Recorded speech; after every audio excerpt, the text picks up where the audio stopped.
Welcome to Cartoonist Kayfabe. My name's Ed Piscor. I'm Jim Rugg. Going to continue our 1963 coverage today, Jimmy, with a Captain America analog and whatever Hypernaut's supposed to be. But what do you got up front? I have Patreon, patreon.com/Jim Rugg, where I post artwork, notes, process stuff. If you're into the Octobriana process zine, you will like what you see on that Patreon. And I'm showing this wrestling zine because I also have a lot of out-of-print zines and mini comics that you can download when you join. You can download them as PDFs. This is a collection of drawings I've done of different wrestlers over the years. Some, commissioned for WWE in that case, and some just to amuse myself. So this is an example of some of the PDFs and the zines and things that I make that are available through my Patreon. That's a vicious Andre the Giant right there, man. I like that one. But patreon.com/Jim Rugg is where you can find all of this and see some stuff that isn't available elsewhere. By the way, I accidentally rented this Nintendo tape 1,000,000 times, man, on the strength of Little Starhead Guy, and then when I would grab it, I'd be like, fuck, it's this shitty game again. You know, you say that, I'm a little bit older, that was a game I loved and cherished, and there were only a couple of moves on there, and if you got the advantage on your opponent, you just stand behind them and kick them in the back of the head when they'd stand up. Good times. Patreon.com/Ed Piscor is where I'm serializing Red Room. Murder on the Dark Web for Fun and Profit, Jimmy. These are some of the logo treatments that I did because it's going to see a print edition. But right now on the Patreon, there are 2 complete strips up there as we speak. New strips go up every Tuesday. And starting January 20th, you're going to be able to pre-order the actual print editions by way of the link tree that I have in the description below this video. As you can see, all ages comic. And a great image to ring in this very sort of perfect, pitch perfect 1963 Marvel Comics homage. I love it, man. I love this cover. I'm delighted by this series as we have been rereading them. You know, if you're watching from home and you're unfamiliar with 1963 and you come across an issue somewhere, pick it up. These things are self-contained. They're very satisfying. I've been reading them in the evening, like before I go to bed, and they are just fantastic reading. And they're beautiful. You know, I love the design. I love the homage to the Marvel stuff, but they're not, this is not a Mad Magazine parody of early Marvel. These are cool characters and really good stories. And this first USA Ultimate Special Agent story, one of the best. Oh yeah, I think it might be my favorite of all 6 of them. Some inking by Dandy Don Simpson on this one, and he's got a heavy hand. You know, like it looks like Don Simpson drawings completely on top of the Roaring Rick Veitch pencils. I like this part too. The first 2 issues, Dave Gibbons inks over Rick Veitch and then Steve Bissette, and it looks fantastic. This issue, we're going to see Rick Veitch. There are 2 stories in this issue. Yeah. So the first one, USA, is drawn by Rick Veitch again, but Don Simpson on inks, which gives it a distinct look. The second one is Chester Brown on inks over Steve Bissette.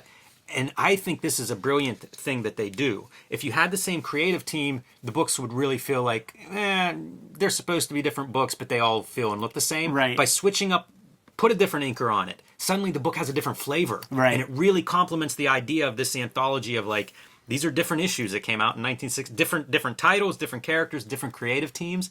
Switch up your inker, sell that lie. Make it look different than the other issues. I'm in love, and have always been in love with Dandy Don Simpson's hand lettering, man. And we're seeing it on display here. He does the lettering on the regular strip. Seeing these forthcoming ads for these future comics, how could you not want those things? And this is formatted like those old, what is it, Tales of Suspense or whatever, where it would lead off with a Captain America story. The ones that I have, the second story, the B story, would be a Nick Fury, Agent of S.H.I.E.L.D. story. But maybe the Kayfabers will tell us what Hypernaut is. Yeah. Because we were talking off cam like, yeah, what's that supposed to be? And but don't let the horse get ahead of the cart. This is a cool story because, as you guys can see, it's Double Deal in Dallas. It's 1963. How do you not, you just connect the dots. You can almost see Alan Moore's, the gears turning in his head. It's perfect setting. If you're going back to 1963, what's the biggest event of that year? JFK assassination. And he's mystical about it, and there will be some other like fun connections. But look at all the shit that's going on just on this page alone. We got our dude USA Ultimate Special Agent getting lit the fuck up in his chest. He's got the hair like JFK, but he's ripping off his JFK mask that has a bullet hole in it. Yes. Maybe 2 bullet holes if you look at the top, if that's not just the tear. Got the domino mask on, showing the costume. We see people looking, pointing towards. This is almost like, actually, like Martin Luther King Jr., like, Jesse Jackson and those guys on that little hotel terrace. We got our gunmen up there. The bullets are coming from the front. So who is this guy there? This is a rich story in 12 pages, man. Yeah, there's so much packed into it. We got our guy USA, man. He's got to go after this Lee Harvey Oswald analog character who just dematerializes. Yeah, that's a great moment. It's a setup. We talk about like the big plans for 1963 was that we're going to see them in 1993, and this kind of thing of people teleporting and disappearing and appearing. It all, I think, are ingredients for how we're going to make that work. But don't you guys worry, man, because the real Lee Harvey Oswald, he's there. He's just tied up. So there was like a stand-in who was going to make the real Lee Harvey Oswald like the patsy. This is so in line with all the conspiracy stuff. Like I feel like the guys who put this together, plotted this, they were enjoying going through the conspiracy lore and seeing like, yeah, we can put this right in place. Look at that JFK right there, man. Pretty fun. Kind of reads. Yeah, this image of USA kind of trailing off. That's going to repeat on, I think, the very next page, or 2 pages away. Yeah, the very next page. You see that? I love all the foreshortening, like any chance these guys have to kind of do the Marvel, especially that Kirby Marvel of dynamic movement. Veach is good at that, man. He is good at it. And let's get some 1963 pop culture items in there, man, like those Walter Keane big-eyed kitsch paintings. I made a note of the same thing. Yeah, that's pretty on the ball for 1993, I think. Yeah, like those dudes, like cartoonists of that era, like. They were into kitsch culture and Bissett with his horror loves and all that stuff. Like, they knew about those Keane paintings, man. We got a little piece of evidence, man. President Kennedy in Dallas today in this room. We got a file folder, and the name Brian Ruby is mentioned. Pretty faithful depiction of the perp walk from that TV sequence that we've all seen. I love this coloring. The foreground color is just blocked off as blue to kind of give you that depth in the composition. That is something I rarely, if ever, do, but I've seen it more and more. Like when we looked at how to color comics the Marvel way, there were some examples of how you might block off the color of foreground to create that depth. Really used well there, I think. That's a cool panel and a cool start to a scene. But something that I plan to use more in my work. So we see, we sort of know what's about to happen, right? We got our Jack Ruby character, or Brian Ruby in this case. He's pulling up with the gun, but boom, enter stage left. Just in time. USA. But look at that look on, that's the exact look on Lee Harvey Oswald's face on that video, man. And we should say the colorist is credited as Marvin Kilroy, but we have learned is Rick Veach, because the coloring's so good. Like even that second color on his face, I think, is fantastic choice. Good foreshortening. And, foreshadowing. All credit, like I say, to this creative team is just top notch, man. These are great cartoonists having fun. Great superheroes are also great detectives, man. And US Day was doing some work, man. So he sort of like cracked the code. Brian Ruby, I get it, man. Ruby is red, and Brian is an anagram. You're red brain. It's so good, man. You know what it is with Don Simpson's ink in here? It's like he includes like all of his like Don Simpson isms with these kind of like sharp feathering lines and stuff. Red Brain looks like a character out of a Don Simpson comic. Yeah, it looks like Yarn Man. Mm-hmm. But look at that guy, man. It's also a very, like, Fletcher Hanks kind of character. Yeah, it's what you want out of that Silver Age, peculiar comics of the Silver Age. Look at that twisted up body. like Kirby would do that, too, man. He would contort his guys sometimes, like, in crazy positions. Red Brain exercising his powers on the cops, and you can see them turning into, like, zombies for him to do his bidding. And that's why USA has to distort himself to avoid all the bullets. It is sad that somebody didn't just decide, I'm going to copy these 1963 comics and make some cool comics today. I'm glad you mentioned that. Kayfabers, how's about finishing the 1963 annual that never got finished, man? Like, let's put our heads together. Like, That's a terrific idea, Ed. yeah, like, back in the day, like when we started this channel, we floated the idea of an Image Comics Grand Design. We haven't seen that happen yet, but I have high hopes Yes. that could see the light of day. And in such a case, that our crew of loyal listeners would band together and make such a comic like Image Grand Design. Maybe you could do 1963 annual. Please do this. Yes. Please do this. Give me something to read, man. A lot of shit out there. Shit's been weak. I want some cool stuff coming across this desk, man. Here's something that Veitch does and a lot of good cartoonists do. They make these panels that look like they could hang on a wall. They could be a comic book cover. They could be a standalone image because they're so striking. It's almost like the image guys would talk about an anchor on the page. You could do an anchor on the page that just happens to be this really badass panel. I'm looking at this because it's fantastic. That's Rick Veitch Psychedelia, and I saw this interview with him on YouTube where he's talking about 1963 stuff, and it happened in November 2020, right after the elections and stuff. And in Vermont, I think cannabis was legalized. So while he's doing the interview, he's clipping his plants to dry out. Never too far from psychedelic chemical endeavors. This whole page is full of it, man. The waves that are coming out of the brain, and you're seeing the different building perspectives and stuff, the twisting through like hyperspace or something. It's really great stuff. And it's a funny pastiche with a character that's, like a Captain America, like a very straight lace. This is not the Doctor Strange going through these strange visions. Right. Oh yeah, the other conceit with this guy, like we know that there's like the super soldier serum with Captain America that makes him, eternally youthful and stuff like that. Our guy USA, he's got to take pills, man, to kind of like retain his youth. And he's the same age as Captain America, so he was there in 1942, fighting the Nazis. But it's 20 years later. If he doesn't take these special pills, he starts to get withered and crusty. So that's like a cool little addition. Oh wait, go back one more. Yeah. So Osborn here actually helps out USA, returns the favor, and we learn that that's not actually Osborn. Yeah. That's some sort of impersonator. But why? And he says, "You'll sleep better if you never know. Farewell, comrade." And he disappears, leaving behind a newspaper from 1993. The answer's right under my nose as you look at the tip of his boot, pointing to the 1993 on the newspaper. Yeah, so you Kayfabers that are working on this 1963 annual, important clues. Yep. Important clues. There it is, right under his nose. 1993.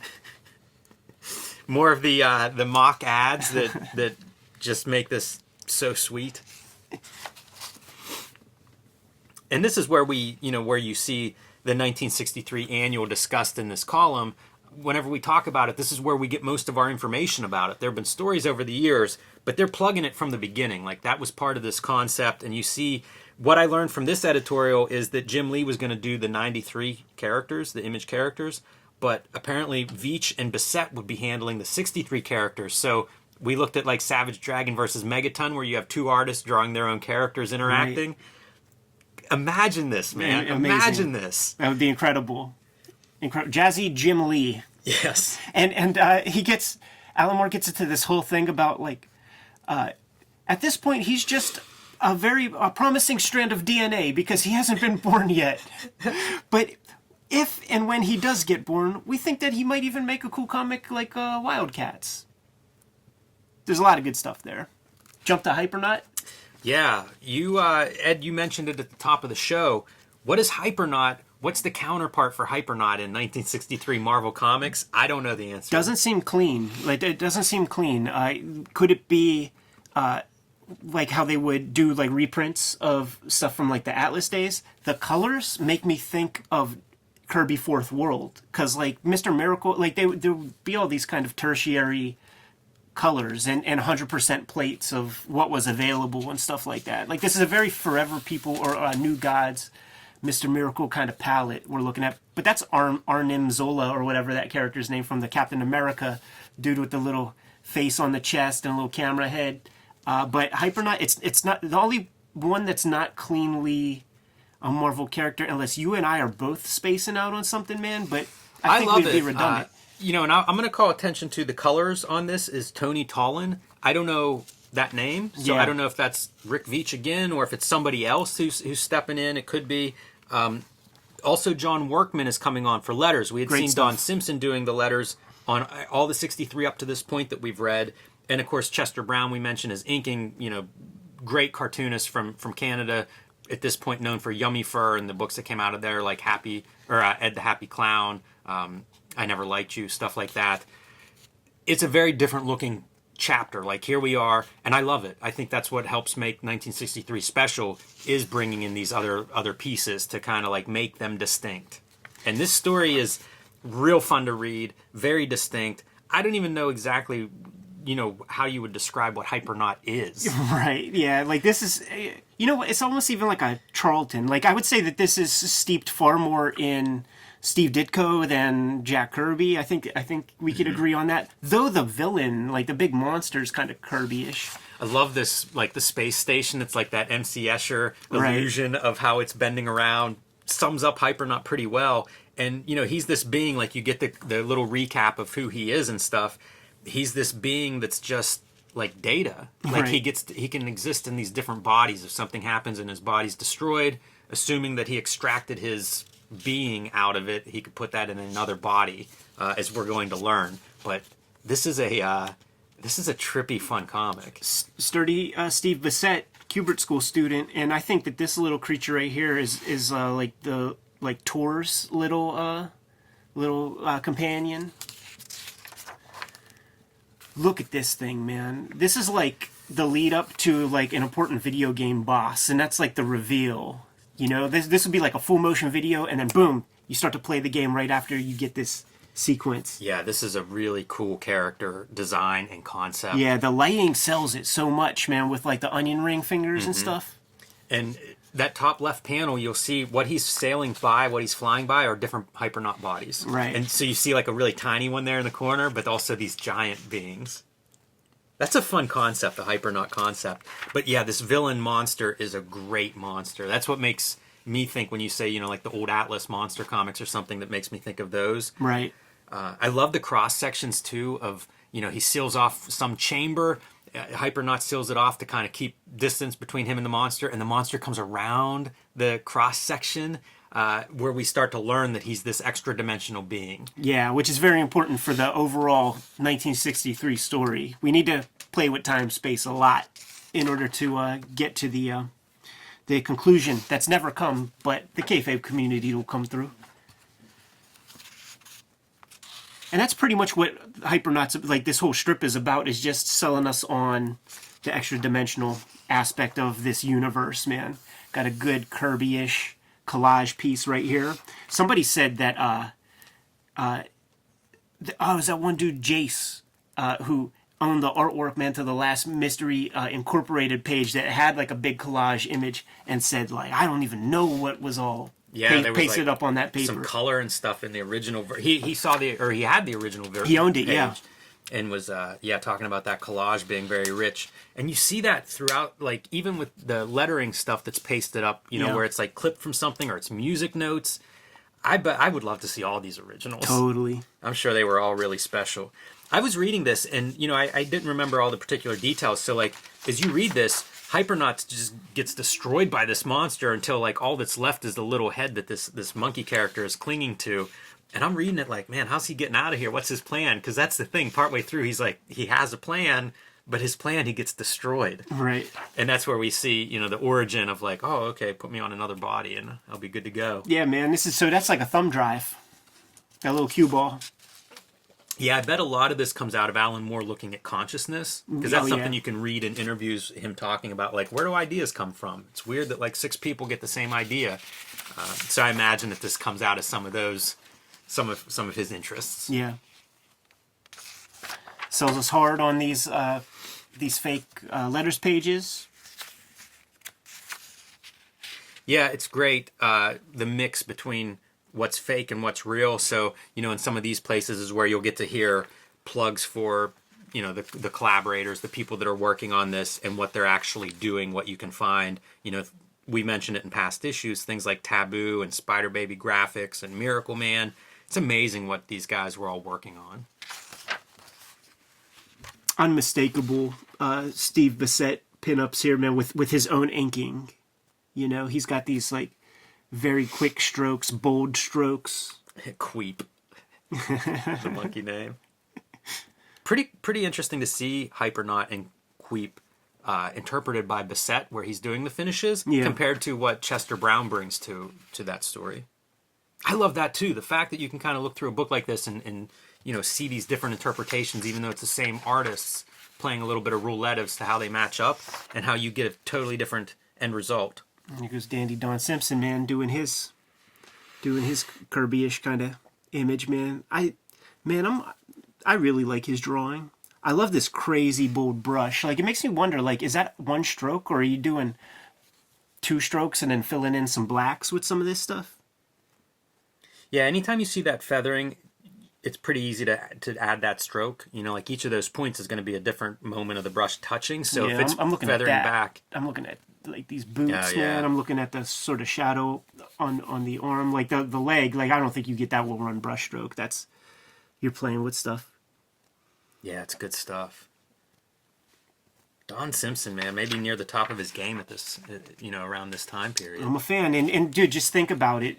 So it's like you got Rick Veitch. Roarin' Rick's Rarebit Fiends will be coming after this, man. Tyrant will be coming after this by way of Steve Bissette.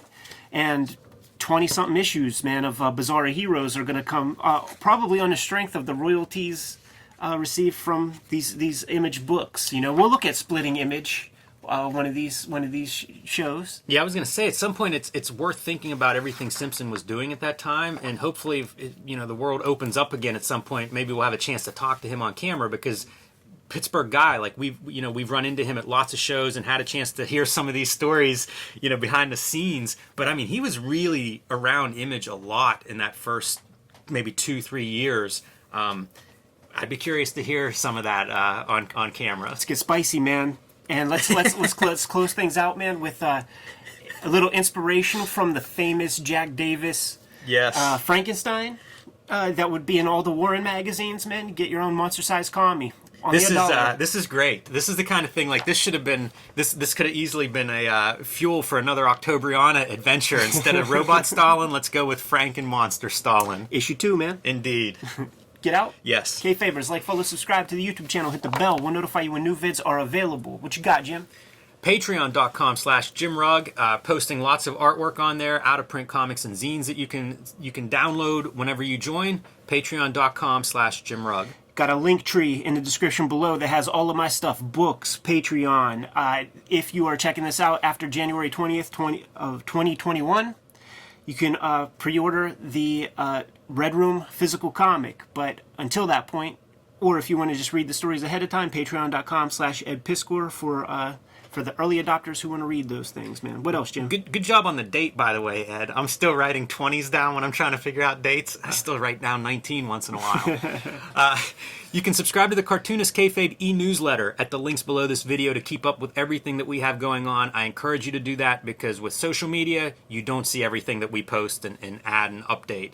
You can also find Cartoonist Kayfabe t-shirts and merchandise at the links below this video, so you can look good when you're reading your comics. Give them one more set of marching orders, Jimmy. We'll be out. Make 1963 annual. Goddamn right.